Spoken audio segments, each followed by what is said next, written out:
God speaks to us is through revelation and prophecy. Revelation and prophecy. This is going to be more prophetic, so it won't be long. I'm going to drop this in.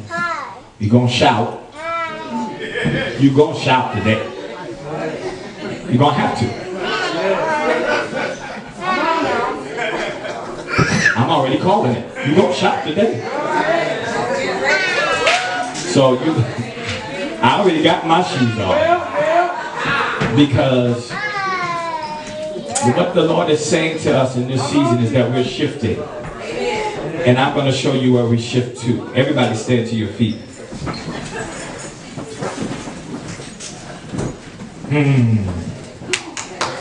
Y'all ready? Yes. Let's go to 2 Corinthians 9. 2 Corinthians 9. 2 Corinthians 9. 2 Corinthians 9, 10, and 11. Thomas done left me. He was like, bye, I'm out. 2 Corinthians 9, verse 10 and 11. 2 Corinthians 9, verse 10 and 11. And it simply says, now he who supplies seed to the sower and bread for food will also supply and increase your store of seed and will enlarge the harvest of your righteousness. You will be enriched in every way so that you can be generous on every occasion. And through your generosity will be a result in thanksgiving to God. You will be enriched in every way so that you can be generous on every occasion.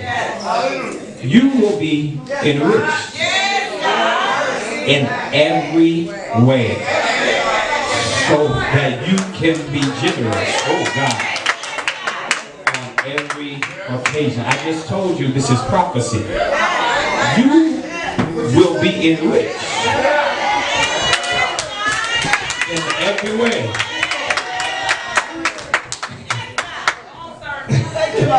So that you can be generous on every occasion. Look at your neighbor and say, neighbor, finally, it's my turn.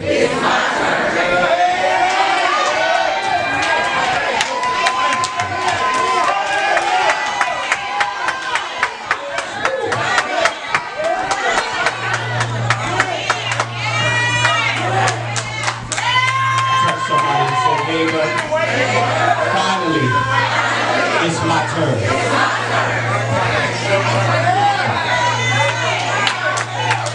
I feel like God is saying, it's for somebody in the house. It's for somebody in the house. Your neighbor may not be happy for you, but you need to be happy for yourself. And say, stop. It's my turn. Okay. It's okay. This is my turn. I watched everybody else get blessed, but it's about to be okay. It's my turn. All right. It's my turn.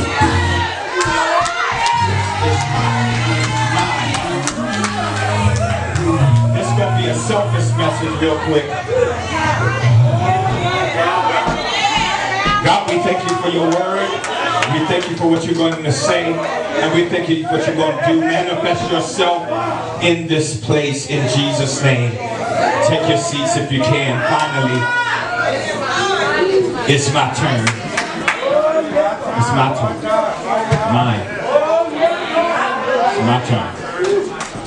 I was having a conversation with my team this week, and what sparked this is that I was having a conversation with them, and what I asked them what would make them excited, because they represent you all. What would make them excited about coming to church and being in church? And one of them said something that made me think. He said, I get excited when there are miracles, signs, and wonders. And in my mind, I was like, okay, well, miracles, signs, and wonders mean there's healing, We have that.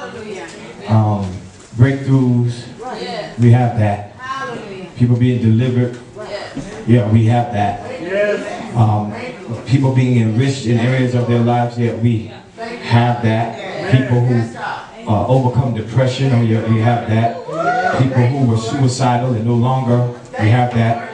People who didn't have jobs, but now they have jobs. We have that. People who were homeless, but now got somewhere to stay, and the job, and they got a raise. We have that.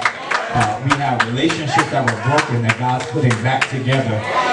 We have that. We got people who were feeling like they were on their way to die. Now they figure dying is not an option. We have that. We people who were wheeled in a room, and now they're walking into a room. We have that. So we have miracles, signs, and wonders. So I was like, what, Lord? Well, what's next? What else do we have? And what he was saying is that we have not locked into the blessing of God, the wholeness of God. For many of us, we were enriched in one area, but not totally. You were healed, but you're still battling something. And so what he explained to me was at the beginning of the year, LRM was in a space where we gathered seeds and we gathered souls, and we began preparing the soil for harvest. We were excited. We were anticipating the move of God. We were anticipating things God was going to do in our lives. We started digging and plowing up old weeds. We start reevaluating friendships. We start reevaluating relationships. We try to come consistently to church. I'm going to say that here. In the beginning of the year, we start trying to come to church consistently. And we tried to live right. And we tried to gain momentum. Yet it seemed like nothing was happening. It seemed like we worked hard, but nothing was actually happening. And it seemed like we were doing a lot of digging, but we were stagnant. That was the first quarter of the year. We got very little from our labor, first quarter. Then it turned into the second quarter of the year. And we prayed that stuff was going to come into existence that wasn't there. We prayed. Our prayer was life had increased. We started praying and seeing stuff. And because we thought the process of producing was easy, so we thought that as soon as we said it, something was about to happen. But we ran into delays. Although we still believe God, our faith started to waver a bit. We believed God could do all things, but we doubted whether he could do them for us. That's the second quarter of the year. Church became a little bit easier to miss in the second quarter. We will come one Sunday, and now we'll miss 2 Sundays, and then we'll come back one Sunday. And because we started wondering if he really heard us. We saw other people blessed, but we wondering when was our turn. Somebody said, when is my turn? We weren't jealous, but we was wondering what did they do that we didn't do that caused them to be blessed. And we're still waiting. I know y'all don't want to admit it because that would be like we don't have no faith. But I know what God told me is that was the state of our church. And then we moved into the third quarter. And in the third quarter, we found out that there were seeds that we were planted in the first 2 quarters that had to go through a process called germination. Somebody say germination. See, what we didn't understand is that once we plant a seed, it has to go through a process called germination. Germination happens in a dark space. And so many of us in the third quarter, third quarter was just recent, you found yourself in a dark place. And while many of us planted many seeds, we didn't understand that those seeds were being developed in a dark place. You weren't losing it, you were just in a dark place. You wasn't throwing in the towel, but you had the towel in your hand, but you was in a dark place. And for many of us, we learned that there were 6 elements that happened in germination. First thing you had to have in germination is water. Water means worship. Your worship was being developed in the dark. People didn't understand why you was lifting your hands, but it was being developed while you were in a dark place. The second thing you needed was oxygen. Oxygen happens in germination, and that's where the Spirit of God began to breathe on you. It was in the dark. You began to feel, even when you thought you was losing your breath, you would gain breath from Him, because the Spirit of God would begin to envelop you. Then you had to have the right temperature. Temperature means your relationship with Him. He says, I want people who are hot or cold. If you're lukewarm, I'll spew you out of my mouth. That means you start developing from a cold person to a lukewarm person to a luke person. I got some hot people in the room that knows that I am walking with Jesus no matter what. And so my temperature is just right. Then you have to have the right light. The word of the Lord is revelation, and it puts light on any situation. And then you have to be in the right location. And when I sow my seeds, it got to be in the right place. I wish there were some people who would say, you know what, I'm in the right place. Look at your neighbor and say, today I'm in the right place. So I may be in the dark, but what He's doing is He put me in the right place because I got to be positioned in the right soil. And so, but those 5 days, so some of you in the third quarter year had to go through a whole bunch of manure. Okay. Y'all don't want to talk to that. In the last quarter, you didn't understand, but it was manure, and you have to understand that I'm in this place and I don't understand what's going on. I believe God. I actually sowed my seed, so why do I have to go through so much manure? And what I understood is that it's so funny, because when I was doing research, and I actually did research on manure, and what I realized is that a good farmer knows how much manure to put in the soil, because if he puts too much manure, because it has nitrogen, it has phosphorus, and it has potassium. If you have too much manure, you'll die. So that's why he can't put too much manure on you, because he understands that if you get too much, okay, mixing your soil too fast, you'll die in that. But because you live, y'all don't want to hear me, that means that he didn't put too much. That means everything that you're going through right now, you can handle. I wish you would slap somebody across the head and say, if I'm going through it, that means I can handle it. Okay, that's the wrong hand to slap. Slap somebody else across the head and say, if I'm going through it, that means I'm going to come up out of it. Okay, I'm just in process. My dark place is just a process. My dark place is just a process. And just work. As soon as I come out of here, I don't want to hear me. So, in the third quarter, I had to deal with trying to come through some manure. Didn't feel good. Didn't smell good. But it's for my good. And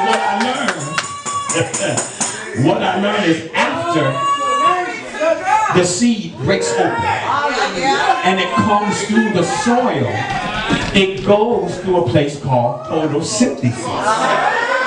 And photosynthesis is as your seed comes through the soil, it aims for the sun. Y'all let me help me?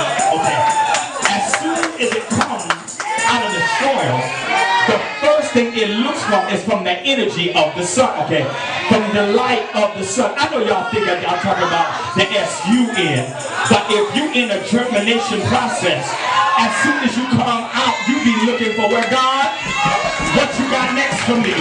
Because I need the energy, I need your joy, I need your strength. Where you at, God? We said, seek ye first the kingdom. He said, and everything you need shall be added. Oh my God, to you. So I'm not looking for you when I come here. I'm looking for the action. I'm looking for the S-O-N. That's why you gotta make sure you are concentrated. If they looking to say, looking to see you, they are looking for the sun. The sun sets free and free.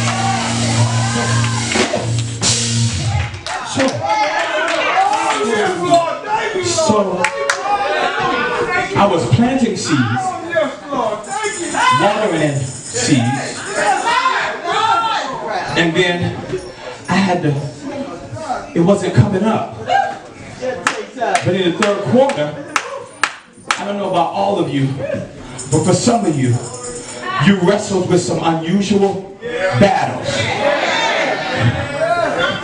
You wrestled with some unusual things.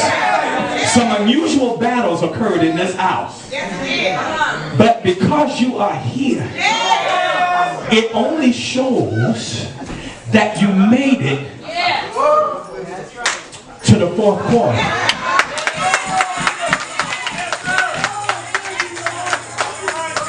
So what?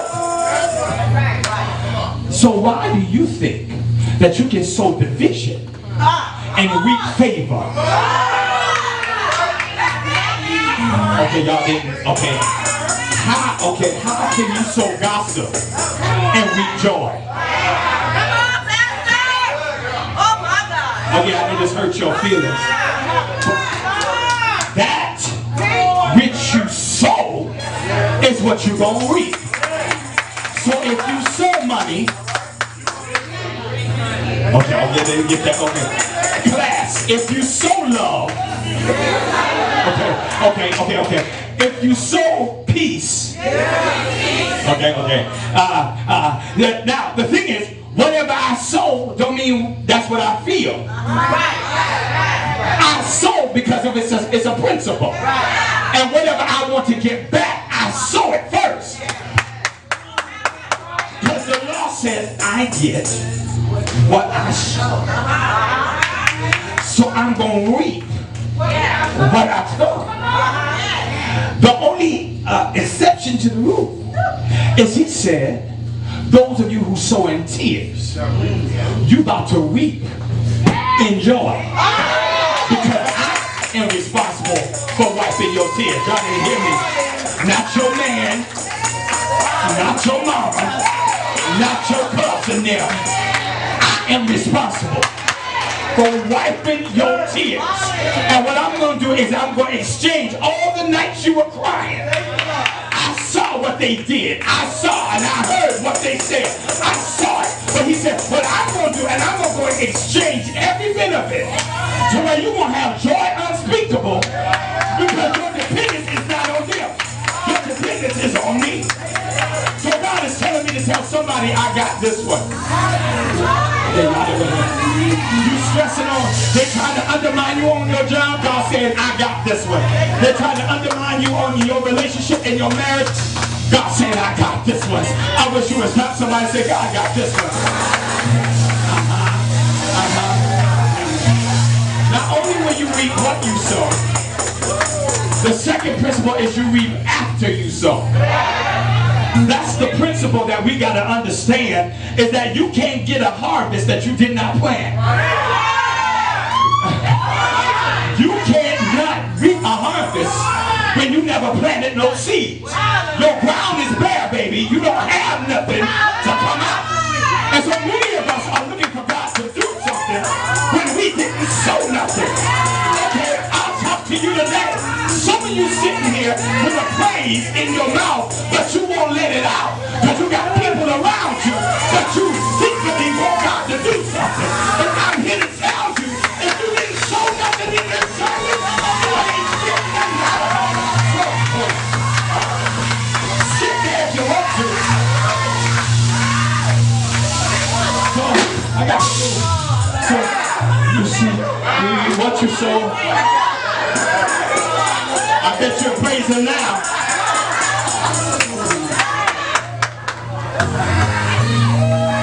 So, you reap what you sow, you reap after you sow. But the third principle is, you reap more than what you sow. Okay, y'all should be happy about that. Today, it only takes a few seeds to plant a garden. Y'all didn't get that? It only takes a few seeds to plant a garden. You may not have had much to give. You may have given love to people who didn't deserve it.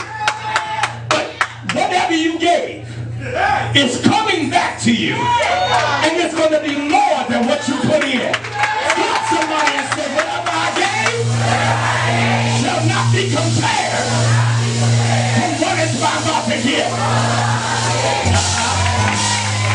I'm about to get a bigger harvest with just a few seeds. Okay, I didn't have much money. But I sold what I had. I didn't have much, but I sold what I had. So what he's going to do is he's going to give me back more than what I was able to give. But he didn't look at what I gave.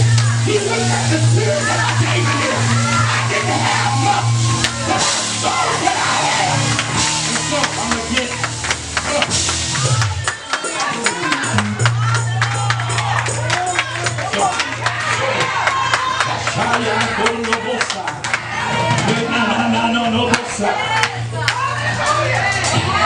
And for somebody in the room, you may be thinking that you didn't like the seed that you sowed. He said he's giving you an opportunity to change what you sowed. He said if you don't like what you're reaping, change what you're sowing. If you don't like the life you have, change what you're sold into. And sometimes this is for somebody for free. It's not about what you sow. You got to change who you sowing it to. Because some of y'all sowing good seeds and hostile ground. And you will never get a good harvest from a hostile ground that can't produce. And you sowing your heart and you sowing your seed into a ground that is not going to yield profit for you. You got to sow it into a ground. The second thing he said is sow different seeds in a different location. But the thing he also told me, he said, I want you to understand, he said, some of y'all are waiting for God to do something big. Who is that? Right here. Right there. Okay. Keep your hands up. For those, I wrote it down. I got up out the bed to write this down. For those of you who are looking and waiting, and you've sown seeds, but you've been waiting on God to do something big. He told me the bigger the harvest, the longer it takes to produce. The bigger your dream is, the longer it has become. He couldn't rush it. He can't rush your next dimension. He cannot rush your next blessing. He had to put it in the oven and let it be tried until it is ready. Y'all don't want to hear me. Nobody wants to eat a piece of cake that's undone. Nobody wants to eat baked chicken that's raw on the inside. So many of you, what you're experiencing is that y'all experiencing being in the fire and you ready to come out, but you ain't ready yet. The reason why you ain't ready yet is because when he pulls you out, there's still a complaint. Okay, when you pulls you out, there's still doubt. When he pulls you out, there's still worry. When he knows that you're ready, is when he pulls you out and there's a hallelujah. When he pulls you out and there's a thank you, Jesus. When he pulls you out, there's a Lord, I worship you. When he pulls you out, there's another thank you, Lord. So. He said he's making it bigger. And you won't be able to hold it. And so if we look into 2 Corinthians, I'm about to be done so I can do my own running. He said there are 3 things I'm going to do. Somebody say 3. The first thing he says is I'm going to increase. It's in your Bible. It's in 2 Corinthians. He said the first thing I'm going to do is I'm the one who gave it to you, but I'm going to increase. Increase means become bigger or greater in size or amount. Become bigger or greater in size or amount. Okay. You about to get bigger or greater in size or amount, which means your next harvest is going to be bigger or greater in size or amount. So whatever I sow, He's about to increase it. And it's about to be bigger or greater in size or amount. So I don't know what you need, but I'm thinking about what I need. I don't know what you saw, but I'm thinking about what I saw. And the word of the Lord said, whatever you about to get in the next 90 days, it's going to be bigger or greater in size and amount. To those who are weak, he's about to give you and increase your strength.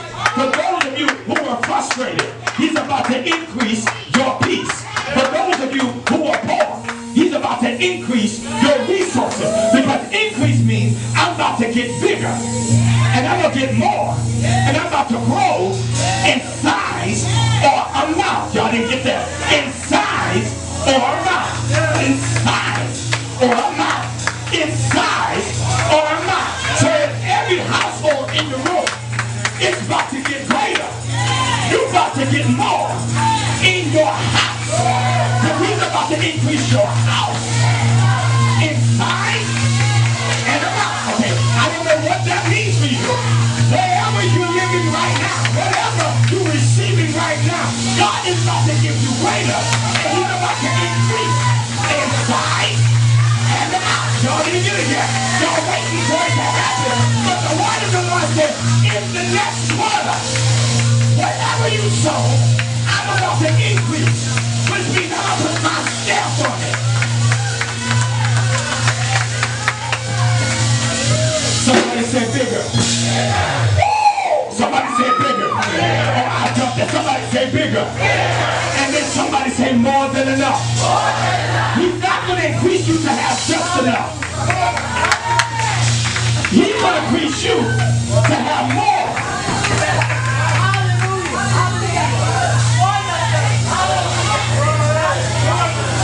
Why? Because I got to be generous with what I get. Generous means I have to have an ample amount. Okay, look. An ample amount is not for me.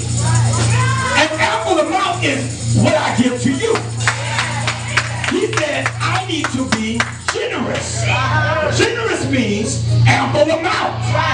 I have to have more than an ample amount to give you an ample amount. Which means I have to have way more than what I got now. Y'all didn't hear me. I gotta have way more.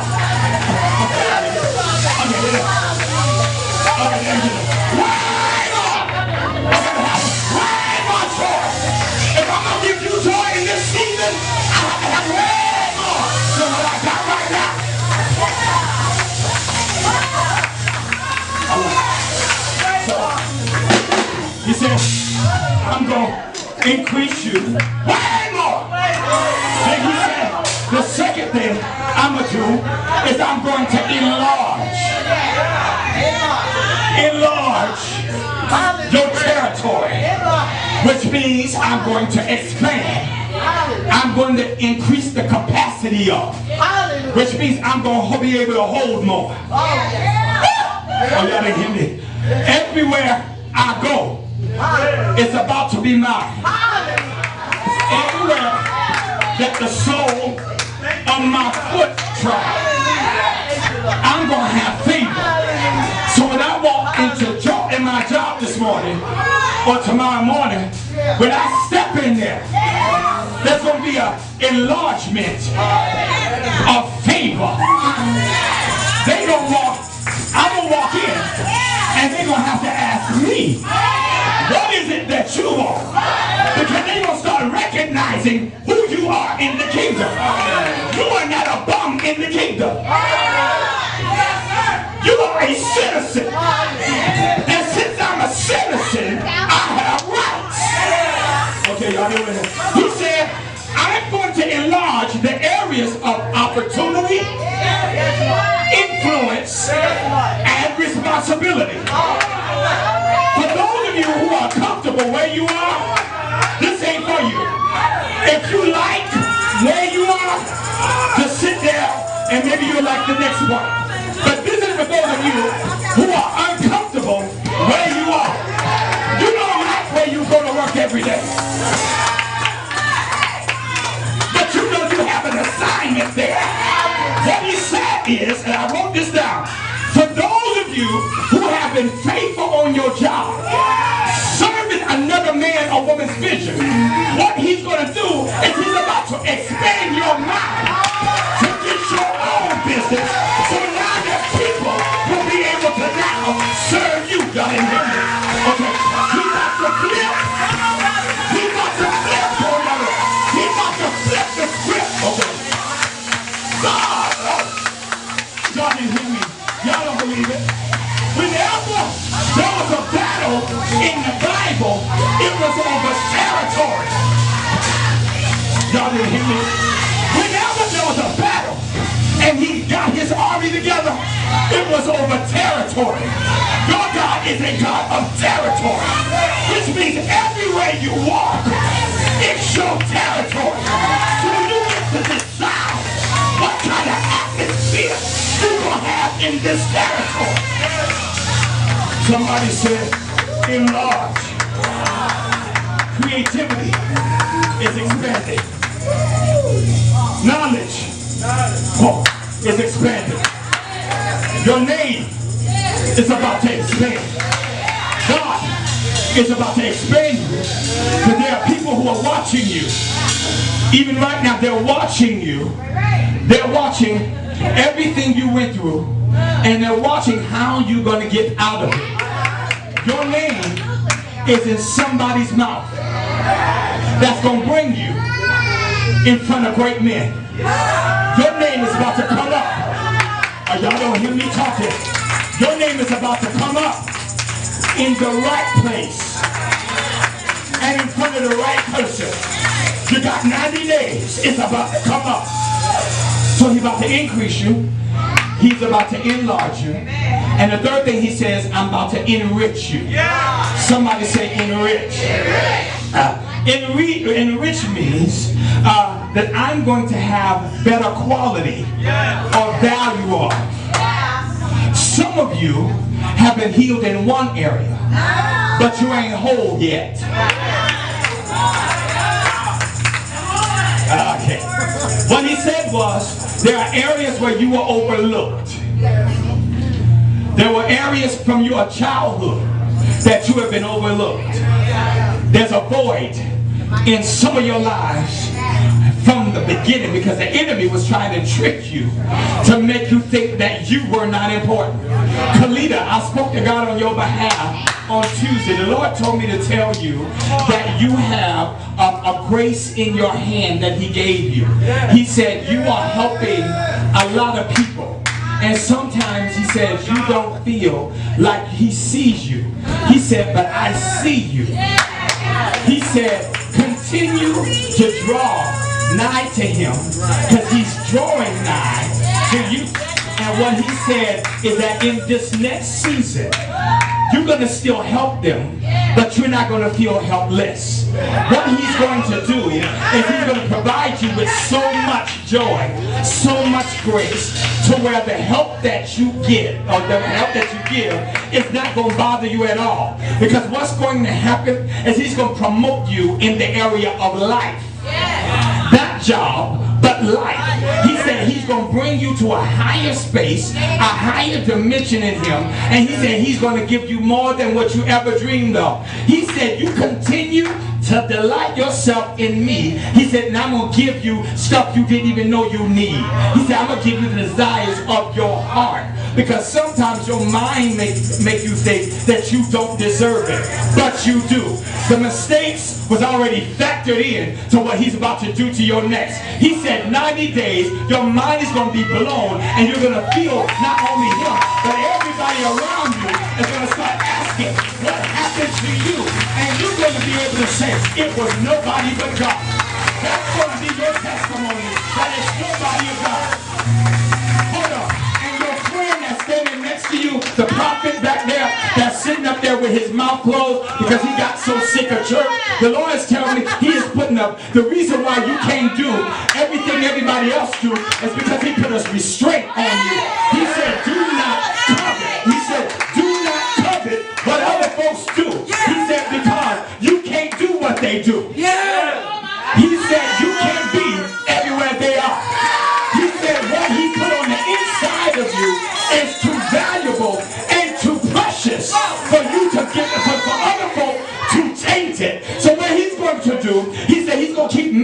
with your mouth till you finally say yes. He said, this is your season of a yes. He said, and when you finally surrender and say yes, he said, the rivers of living water are going to start pouring out of your mouth. There are thousands that's supposed to be saved by the word of your testimony. He said, stop being tired of church. Because it ain't about church. He said it's about him. He said, church didn't put that in you. He put it in you. He put the joy in you. He put the peace already in you. Whatever you need is already in your belly. Stop looking for it in someone else. Because you already got it. So, Enrich, which means I'm about to be whole. Not just healed, but I'm about to be whole. Somebody say whole, which means you can't cut me in half. Which means whatever you try to do to me, it can't work.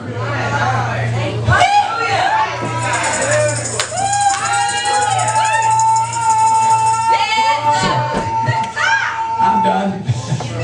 So the reason, Maisha, he said he wants to do this for you, and the reason why it's your turn is because he said this is what's going to happen. He said, I'm doing this because I need you to share everything that I give you with those around you. Hold on. Even the one that seems like they don't deserve it.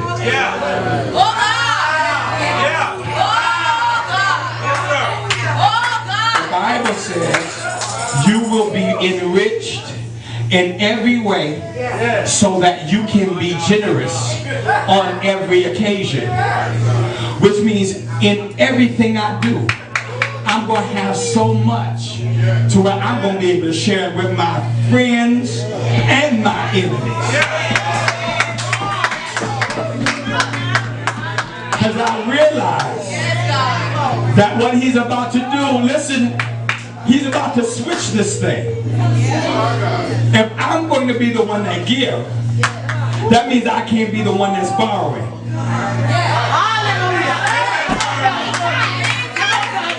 I wish you would slap somebody's weave off and tell them no more borrowing. You are not going to be the borrower, which means you will not lack. Never finish. Y'all didn't hear me? You're not going to lack another thing. Tell them, you're not going to lack not one more thing. Oh, y'all didn't hear me? Y'all are not going to lack one more thing. Y'all didn't hear that? You will not lack the things you thought you needed.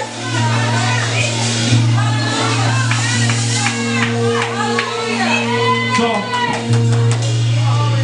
he said, there are two things, the reason. He said, that was the first reason. He said, the first reason, I know you're about to go on this wall and fall out, but go on.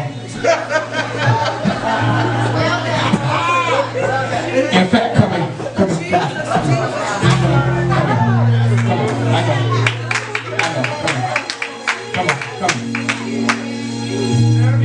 It's in your belly. In this season, he wants to put my mantle inside your belly. You didn't come here to be religious. You came here because there's destiny on the inside.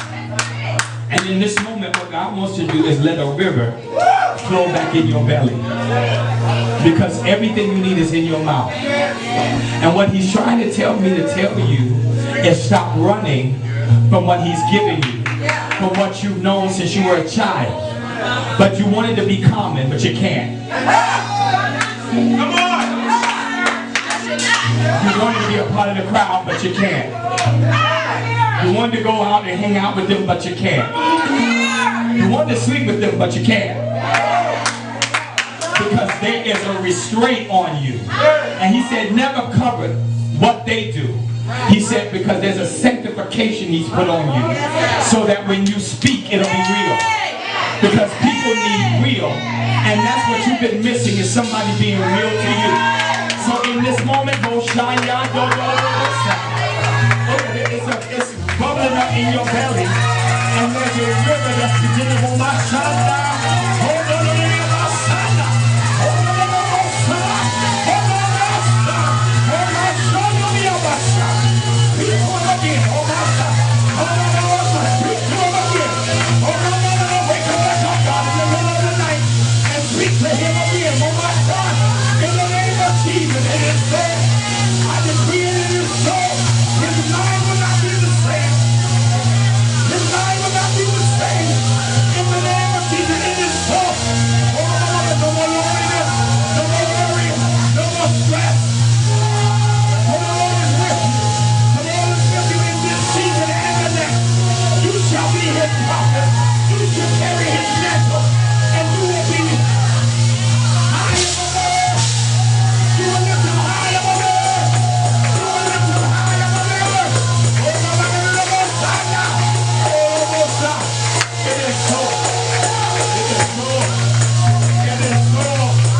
It is so. It is so.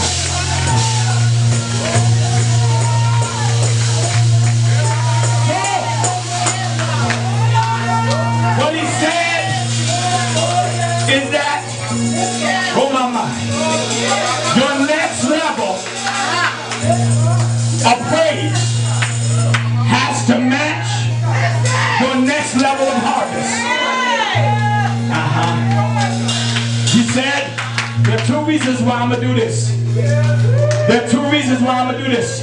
Number one, so you can be generous to someone else in every occasion.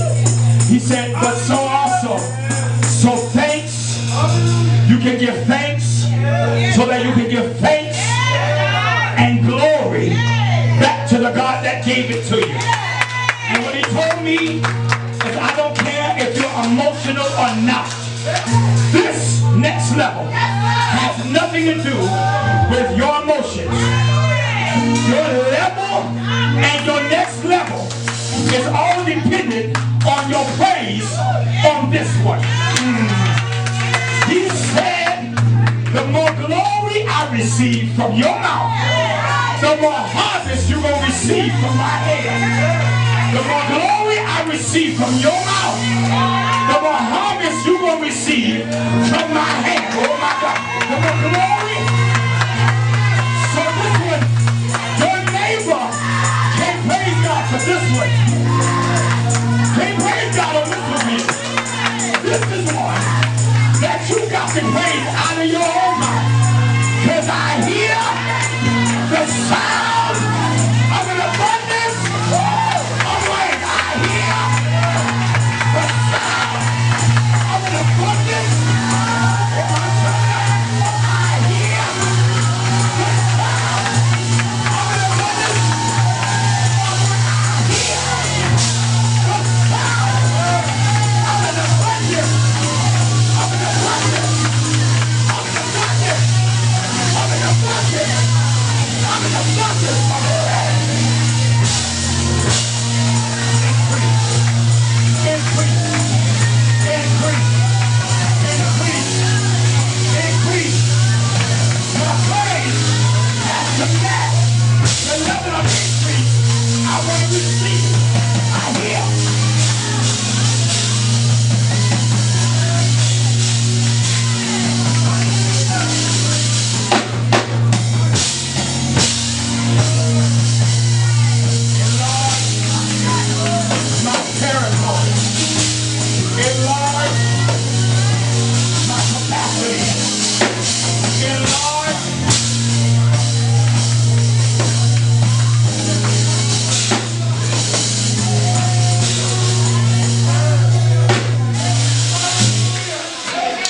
He said, there's about to be favor in government. There's some of you that's going to be working, or that is working in government, and you're going to have a seat at the table to make decisions. It's in this room. There's some of you that will be increased in government, which means you will be in a territory where you make decisions. There's some of you who are going to have increase in the internet. going to have favor on social media where people are going to pay you to give advertisement for them. You're going to have such favor to where social media is going to pay you. Okay, it's in this house. So you ain't going to even know you left. You ain't going to even know that the enemy was trying to fight you. Because you're going to win before. Because it's my turn. I wish somebody would holler out, it's my turn.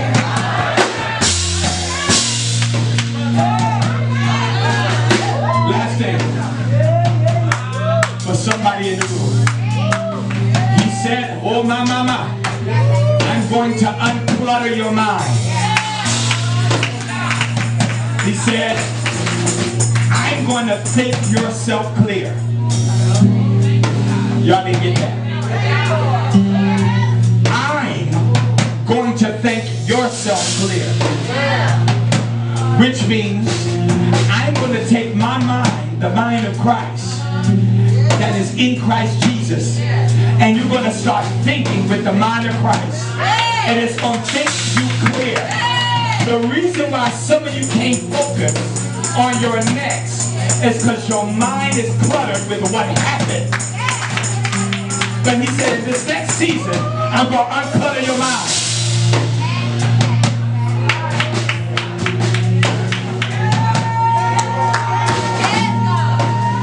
That's why it didn't work. It was meant to clutter you. But you got to think yourself clear. Stand to your feet.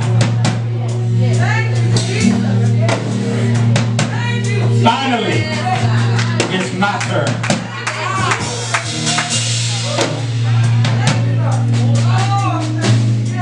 Camila is back there. She didn't want me to do this, but she do.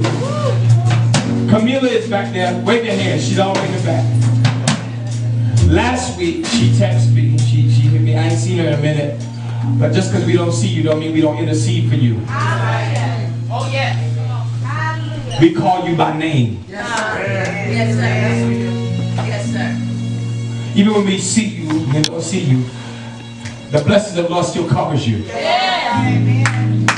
And I told you, nobody, we ain't losing nobody. Nobody. Somebody say nobody. Nobody. In the year 2019, we ain't losing nobody. We ain't lost nobody in 2018. We ain't lost nobody in 2017. We ain't lost nobody in 2016. And we ain't gonna lose nobody this year. That's why you can't. That's why your cancers and your kidney problems and your diabetes and all your depression and all the stuff that you go through can't take you out. Because you can't die yet. Okay, y'all.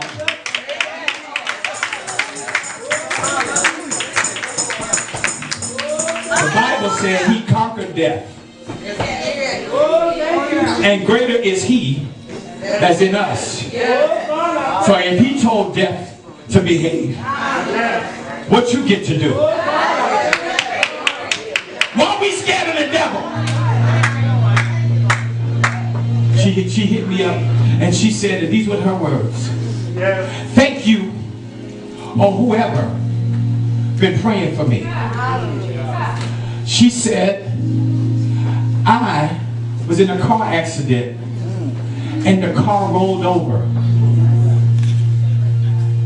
Rolled over. To show me the severity of it, she sent me a picture of it.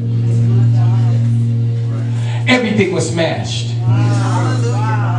And she said she walked away with a few scratches.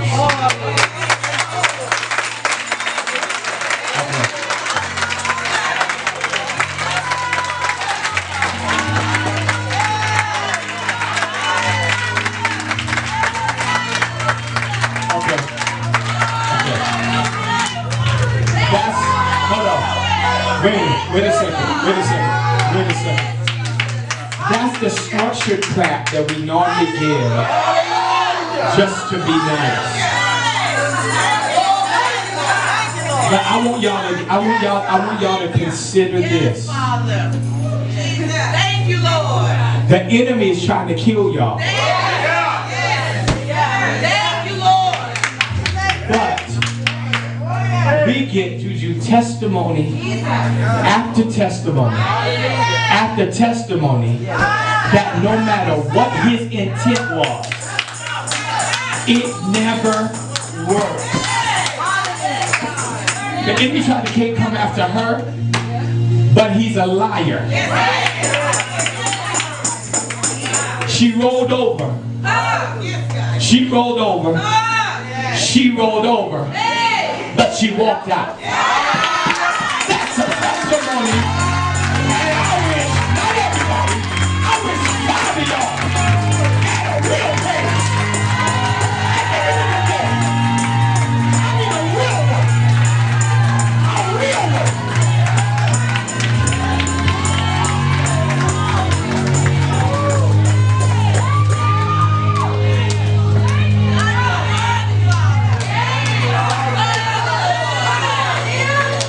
A real one. You still here, girl. You still here. At the end of the day, you are still covered by the blood. The blood of Jesus is over you, and the enemy can't do nothing to you because you connected to life.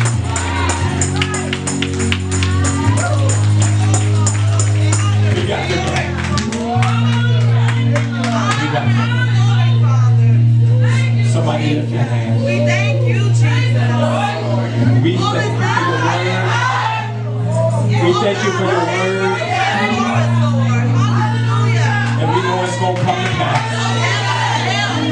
Finally, it's my turn. We enter into this 4th quarter of the year. We expect you to do everything you said. You said your word will not come back to you void. So we thank you now in advance that it's already done. Lives are being saved. Lives are being healed, God. It's because of our testimonies. We won't die in this, but we're going to live and declare the works of the Lord. And we thank you. And we give your name glory. Somebody shout amen. Now clap your hands, all you people. Clap them like you got victory already. It is my turn. Aren't you glad about it? It's my turn. I want to give you the opportunity, if you don't have a church home, I want to give you the opportunity. If you don't have, this would be the day. If there's no other day, this would be the day. If you don't have a church home, this would be the day that I would come and I would join with family, because this is not church, this is a movement. Did y'all hear that? This ain't church, this is a movement, which means we're going to always be going forward. Look at your neighbor and say, we on our way. And we going up. Because I think we think forward is just taking a step forward, but when we going up, we're going up. Somebody say up from here.